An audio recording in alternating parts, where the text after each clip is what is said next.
পুরো মধ্যপ্রাচ্য জুড়ে বাজছে তৃতীয় বিশ্বযুদ্ধের দামামা। একদিকে হামাস, হুতি, হিজবুল্লাহ, ইরান, অন্যদিকে ইসরায়েল ও তার মিত্ররা।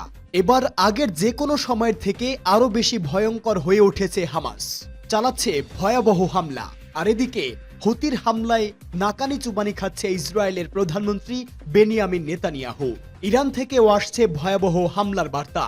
আর এরই মধ্যেই আমাদের হাতে এসে পৌঁছেছে গুরুত্বপূর্ণ আন্তর্জাতিক সংবাদ। শুরুতেই শিরোনাম। শুরুতেই জানিয়ে দিব হঠাৎ কেন আতঙ্কে কাঁপছে ইসরায়েলি বাহিনী। পরেই জানাবো পারমাণবিক বোমা সজ্জিত নতুন জাহাজে আতঙ্ক ছড়াচ্ছেন কিম। জানাবো গাজায় স্থল অভিযানে ইসরায়েলি 400 সেনা নিহত। এদিকে তালেবানের সঙ্গে ঐতিহাসিক বৈঠকে ভারত নতুন মেরুকরণের আভাস। এবং সর্বশেষ জানাবো ডোনাল্ড ট্রাম্পকে সতর্ক করল জার্মানি ও ফ্রান্স। এতক্ষণ শুনছিলেন সংবাদ শিরোনাম, এবারে বিস্তারিত। তবে তার আগে আপনি যদি ফিলিস্তিন সহ সকল নিপীড়িত মুসলিম দেশগুলোর সমর্থক হয়ে থাকেন তাহলে ভিডিওটিতে একটি লাইক দিয়ে চ্যানেলটি সাবস্ক্রাইব করে কমেন্টস বক্সে ইয়েস লিখে জানিয়ে দিন আপনার মূল্যবান মতামত। হঠাৎ কেন আতঙ্কে কাঁপছে ইসরায়েলি বাহিনী? গাজায় নির্বিচারে হামলা চালিয়ে হাজার হাজার মানুষকে হত্যা করেছে ইসরায়েলি বাহিনী। তাদের বর্বরতায় দুর্ভিক্ষের মতো পরিস্থিতি বিরাজ করছে পুরো উপত্যকা জুড়ে। বর্তমানে শীতের কারণে গাজায় মানবেতর পরিস্থিতি বিরাজ করছে। জাতিসংঘ সহ বিভিন্ন মানবাধিকার সংস্থা ইসরায়েলের বিরুদ্ধে মানবতা বিরোধী অপরাধের অভিযোগ তুলেছে। এবার সেই যুদ্ধ অপরাধের অভিযোগ নিয়েই আতঙ্কে আছে ইসরায়েলের সেনারা। সেই উদ্বেগ থেকেই গণমাধ্যমের প্রচারের উপর নতুন বিধিনিষেধ আরোপ করেছে ইসরায়েলি সামরিক বাহিনী। ব্রাজিলে অবকাশ যাপনে গিয়ে ইসরায়েলের এক রিজার্ভ সেনা যুদ্ধ অপরাধের অভিযোগের শিকার হন। গাজায় দায়িত্বরত অবস্থায় যুদ্ধ অপরাধ করছেন এমন অভিযোগে তার বিরুদ্ধে মামলা হয় ব্রাজিলের আদালতে। ফিলিস্তিনিপন্থী একটি গোষ্ঠী এই মামলা করে। মামলা আমলে নিয়ে ওই সেনার বিরুদ্ধে ব্রাজিলের ফেডারেল পুলিশকে তদন্ত করার নির্দেশ দেয় আদালত। বাধ্য হয়ে ওই সেনা ব্রাজিল ছেড়ে পালান। সেই ঘটনার পরই নতুন কড়াকড়ি আরোপ করা হয়েছে। এখন যুদ্ধক্ষেত্রে দায়িত্বরত ইসরায়েলি সেনাদের নিয়ে গণমাধ্যমে প্রচারের উপর নতুন বিধিনিষেধ আরোপ করল ইসরায়েলের সামরিক বাহিনী। গাজায় দায়িত্ব পালন করা ইসরায়েলি রিজার্ভ সেনারা পরবর্তী সময়ে বিদেশ ভ্রমণে গেলে যুদ্ধ অপরাধে জড়িত থাকার অভিযোগে আইনগত ব্যবস্থার ঝুঁকিতে যেন না পড়ে, তাই এই সিদ্ধান্ত নেওয়া হয়েছে। ইসরায়েলের সামরিক বাহিনীর মুখপাত্র লেফটেন্যান্ট কর্নেল নাদাব শোশানি বলেছেন, নতুন নিয়মের আওতায় কর্নেল ও তার নিজের পদমর্যাদার কোনো ইসরায়েলি সেনা সদস্যের সাক্ষাৎকার গ্রহণকারী গণমাধ্যম তাদের পুরো নাম বা মুখমণ্ডল প্রদর্শন করতে পারবে না। অবশ্য একই ধরনের নিয়ম আগে থেকে ইসরায়েলি পাইলট ও বিশেষ বাহিনী ইউনিটের সদস্যদের জন্য বিদ্যমান ছিল।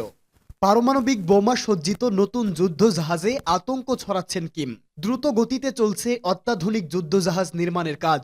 এই রণতরী থেকে নিখুঁত নিশানায় করা যাবে পারমাণবিক বোমা হামলা। তবে কি বড় আকারের সেনা অভিযানের প্রস্তুতি নিচ্ছে কিম জং উন?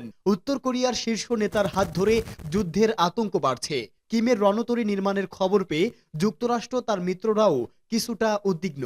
গত বছরের 29 ডিসেম্বর উত্তর কোরিয়ার সেন্ট্রাল টেলিভিশনের নির্মীয়মান যুদ্ধজাহাজের অন্তত 4টি ছবি সম্প্রচারিত হয়। ওই রণতরী পরিদর্শনে যান কিম। উত্তর কোরিয়ার কিম প্রশাসন নির্মীয়মান রণতরীগুলোর ছবি কবে এবং কখন তুলেছিল তা অবশ্যই স্পষ্ট নয়, যদিও প্রতিরক্ষা বিশ্লেষকদের একাংশের দাবি নির্মাণের প্রাথমিক পর্যায়ে ওই ছবি তোলা হয়েছে। একটি ছবিতে যুদ্ধজাহাজ তৈরির বিষয়টি গোপন রাখতে জাল দিয়ে সেটিকে ঘিরে রাখতে দেখা গেছে। অন্য একটি ছবিতে রণতরীর উপরের অংশের অর্ধনির্মিত অবকাঠামো দেখা গেছে। উত্তর কোরিয়ার সংবাদ সংস্থা এনকে প্রো এর প্রতিবেদন অনুযায়ী যুদ্ধজাহাজের ছাদের অংশ তৈরির আগেই তার ছবি তোলা হয়। নামপো শিপইয়ার্ডে অত্যাধুনিক ওই রণতরী তৈরি করছে উত্তর কোরিয়া। গত বছরের ডিসেম্বরে একটি প্রতিরক্ষা প্রদর্শনীর আয়োজন করে পিংউইং। সেখানে ফের একবার কিমের রণতরী পরিদর্শনের ছবি প্রকাশ করা হয়। ওয়ার্কার্স পার্টি অব কোরিয়ার 8ম কংগ্রেসে নৌশক্তি বৃদ্ধির উপর জোর দেন দেশের সুপ্রিম লিডার কিম। সেখানেই অত্যাধুনিক এই রণতরী নির্মাণের ব্যাপারে চূড়ান্ত সিদ্ধান্ত নেওয়া হয় বলে জানা গেছে।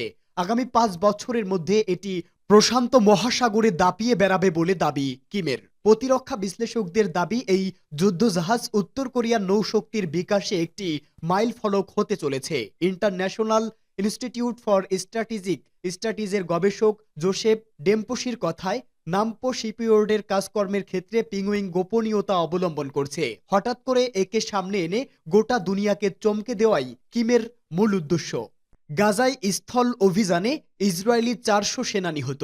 প্রায় 2 বছর ধরে চলা গাজা যুদ্ধে ৪৫,০০০-এর বেশি সাধারণ ফিলিস্তিনি প্রাণ হারিয়েছে। তবে এমন নির্বিচার হত্যাকাণ্ডের পরও থেমে নেই প্রতিরোধ। গাজা যুদ্ধে ইসরায়েলি বাহিনীকে বেশ ধকল সামলাতে হচ্ছে। বিশ্বের অন্যতম সামরিক শক্তিকেও স্বাধীনতাকামী সংগঠনগুলোর প্রতিরোধের সামনে ধুকে ধুকে মরতে হচ্ছে। সম্প্রতি গাজায় 3 ইসরায়েলি সেনা নিহত হয়েছে। ফলে গাজায় স্থল অভিযানে গিয়ে প্রাণ হারানো ইসরায়েলি সেনার সংখ্যা 400 ছাড়িয়েছে। আগের এক প্রতিবেদনে ইসরায়েলি বাহিনী জানিয়েছিল 2024 সালে সব মিলিয়ে 363 জন সেনা প্রাণ হারান। নিহতদের বেশিরভাগই গাজায় নিহত হন। সব মিলিয়ে হামাসের বিরুদ্ধে স্থল অভিযান ও সীমান্ত এলাকায় নিহত ইসরায়েলি সেনার সংখ্যা 401 জনে দাঁড়িয়েছে। 2023 সালের 7 অক্টোবর ইসরায়েলের দক্ষিণ সীমান্তে অতর্কিত হামলা চালায় ফিলিস্তিনি সশস্ত্র সংগঠন হামাস। হামাসের এই হামলায় অপ্রস্তুত ইসরায়েল হতবম্ব হয়ে পড়ে। প্রাণ হারান 1200 মানুষ এবং হামাসের হাতে জিম্মি হন 251 জন। এই হামলার প্রতিশোধ নিতে মরিয়া হয়ে পড়ে বেনিয়ামিন নেতানিয়াহু সরকার। সেদিনই শুরু হয় পাল্টা হামলা, যা আজ অবধি চলছে। মাঝে নভেম্বরে এক সংক্ষিপ্ত যুদ্ধবিরতি ছাড়া এই যুদ্ধে কোনো বিরতি নেই। ইসরায়েলের নির্বিচার হামলায় 46,000 ফিলিস্তিনি প্রাণ হারিয়েছেন। নিহতদের বেশিরভাগই নারী ও শিশু। ইসরায়েলের দাবি, এই সময়সীমার মধ্যে তারা 18,000 হামাস যোদ্ধাকে যুদ্ধক্ষেত্রে হত্যা করেছে এবং আরও 1,000 হামাস সদস্যকে ইসরায়েলি ভূখণ্ডে হত্যা করেছে। তালেবানের সঙ্গে ঐতিহাসিক বৈঠকে ভারত নতুন মেরুকরণের আভাস। 2021 সালে আফগানিস্তানের ক্ষমতা পুনর্দখলের পর এই প্রথম তালেবানের সঙ্গে বৈঠকে বসল ভারত। তবে নয়াদিল্লি বা কাবুল নয়, সংযুক্ত আরব আমিরাতের দুবাইয়ে বুধবার হলো দুদেশের প্রতিনিধি স্তরের এই ঐতিহাসিক বৈঠক।